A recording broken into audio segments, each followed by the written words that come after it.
Welcome back to The Price of Business. I'm your host, Kevin Price, talking to you about you and your business. Got Gary Patterson on today's program. He's called the Fiscal Doctor. His website, fiscaldoctor.com, works a lot with CEOs of businesses of all sizes. Gary, welcome to the program. Why don't you kind of give us your elevator speech before we get started? Well, I'll throw in I started in Houston before I do it. You can come back later on that. Well, where are you now? In Atlanta. Yeah, you need to come to your senses. What in the world are you doing in Atlanta when you could be in Houston? Oh, no. Well, yeah, what I do, my elevator pitch is you put me into a situation in days, I can help a company find their $1 million blind spot so they can accelerate opportunities, keep more of the bottom line. If you do number one and number two, life is usually more fun. Okay, very good, very good. So tell us about the scope, the size, the types of companies that you work with. You know, the preference really is probably 30 to about 200 million. Outliers, I've done bigger, I've done smaller, and I've done most industries across the country. Haven't been to Houston in a couple years since the last project that was there. Mm-hmm. And tell me about about your organization. Are you a solopreneur consultant, or do you have a team? How does that work? I'm a sole entrepreneur. The team is access to maybe some people with a little lighter skills, and then also, you know, do we need HR? Do we need marketing? Do we need sales? I'm the sort of the doctors without borders for a business. You drop me in there, I get the lay of the land, help pull this information out. A lot of companies help grow. I've been with 2 Inc. 500 companies, a couple of companies where we've grown from like under $1 million to $10 million in a year, and I've done it high tech, low tech, no tech on these things. Yeah, very cool, very cool. Where did you come up with that name, the Fiscal Doctor? Oh, I did a thing with a guy named Alan Weiss, who's one of the premier consultants in the world. He has a $1 million consulting college to help people do a better job on their business, and one of the issues is setting up a brand and looking at that. I did it with him, 6 or 8 years ago, and amazingly, it works well. Large companies like it, and the early-stage company, the brilliant entrepreneurs like it. I still do a little coaching CEOs, CFOs, and COOs. Mm-hmm. So it stood well, and it intrigues people. That in the new book, $1 Million Blind Spots, 2020 Vision for Your Financial Growth. So I'll scare you a little and then tell you I can help you grow a lot. That's the two sides of the sword. Yep, $1 Million Blind Spots. That's cool. When did that come out? The book came out late last year. The ebook came out a little before that. Okay. Available both ways. Yeah, very cool. $1 Million Blind Spots. If you put $1 Million Blind Spots in a Google search, it'll pop up pretty obviously there on Amazon.com. Encourage people to check that out. So what are some of those blind spots? I get the impression that most people are operating with a lot of holes in their business that they don't even realize. Well, we'll set aside symptoms and go to the problems. The underlying problems, there's 5 of them, and I'll give that to anybody who mentions your show if they send me an email. The versions of the first one, people don't really know where they make their money. Who are their best customers, the best products? Number 2 is that they know number 1, they don't know what happens when something changes.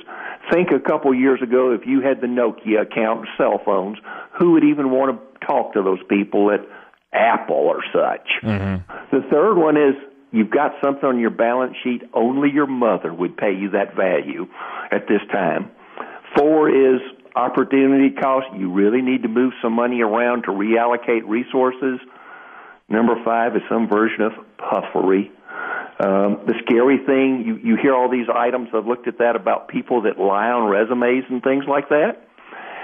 All of your audience hire some of those people. They then go out and make representations to customers, buyers, everybody else that your audience, have to make good for those over-eager people out there. That's the gist of 5 of the more common major $1 million blind spots.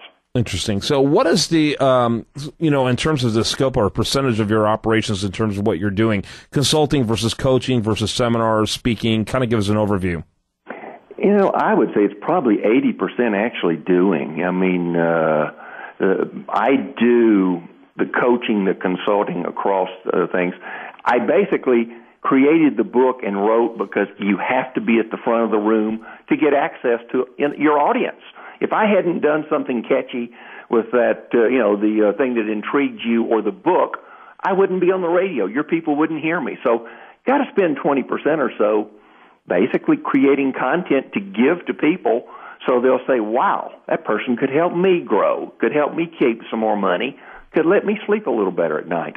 Yeah, and I think we got you on because, your main I think the reason why we got you on is because you have to focus a lot on pitching your services to CEOs. Is that correct? Exactly. I mean, tell us why. Why, in particular, you need to take it to the CEO?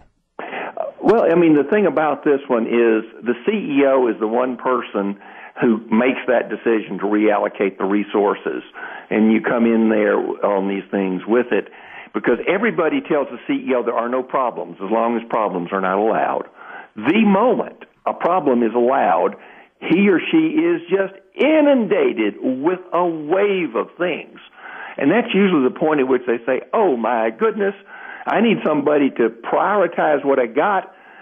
Do I have the right list of the issues you've got there even? It goes from there are no problems to there are no shortage of problems, and that's when you need somebody who can come in there extremely fast, focus, strategy, and results. Not there to be loved. I'm there to make the world better. And find these 1, 2, 3, 4, 5, maximum of 10 issues to focus on, and probably one of the top 3 to actually do something about. There you go. Gary Patterson, he's our guest, talking a little bit about what's going on in people's fiscal house and why there's so much chaos out there. So, again, you wanted to encourage people to get more information. What do you need them to do in order to get that more information, those 5 points? If they'll go to fiscaldoctor.com, there's a contact page, and I'll offer to give them either an acquisition checklist or those 5 question email. Just note that you heard me on your show, and I'll be glad to email that to the people. If they take a look and find something, say, Gary, I want to talk about that number 2, number 3 issue. Great. The phone number's there, too. Just send me an email and mention where you heard me. Absolutely. Gary Patterson, he is an author. He's a consultant, speaker, the whole 9 yards. If you want to learn more about him, I want to encourage you to check out fiscaldoctor.com. That's exactly what it sounds like, fiscaldoctor.com. Make sure you check that out. And, Gary, thanks for being with us. Great. It was great fun. Trust somebody heard something, give some value to that. I hope so, too. I believe they would have. Thanks, sir. All right, when we come back, we're going to have much more for you. I do want to remind you, the best content here shows up over there at our sister news website, usdailyreview.com. Also want to make sure that you, while you're there, like them on Facebook and follow them on Twitter. And we love it when you go ahead and give them additional love by promoting them on your social media. This growing alternative voice in media needs your love. Make sure you share it with others. I'm Kevin Price. We're going to have much, much more for you. Stay tuned to it right here after this.